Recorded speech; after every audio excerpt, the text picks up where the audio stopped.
नादिया एक खामोश तबा तन्हा सी लड़की थी। उसने हाल ही में अपने नाना जान का पुराना घर वरासत में हासिल किया था।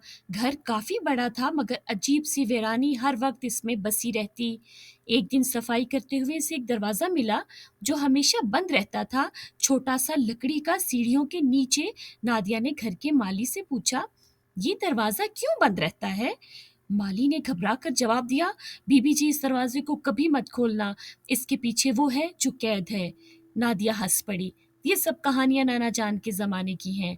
मगर रात के वक्त जब सब कुछ सुना था, उसे कभी दरवाजे के पीछे से सरगोशियां आती, कभी कोई नोक की आवाज़, जैसे कोई बाहर निकलना चाहता हो।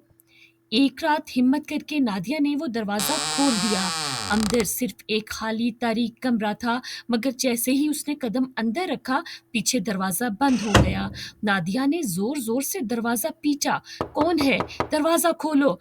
तभी कमरे में हल्की सी रोशनी हुई और एक साया नमूदार हुआ।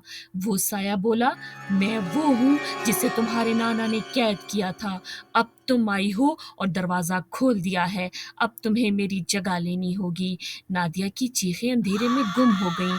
अगली सुबह माली ने दरवाज़ा खोला, कमरा खाली था। सिर्फ नादिया की आवाज़ गूंज रही थी, किसी को वो दरवाज़ा मत खोलने देना, वरना वो तुम्हें भी ले जाएगा। अगर आप कभी किसी पुराने घर में एक ऐसा दरवाज़ा देखें जो हमेशा बंद रहता हो, तो उसे कभी मत खोलना, क्योंकि आप नहीं जानते कि उसके पीछे कौन कैद है।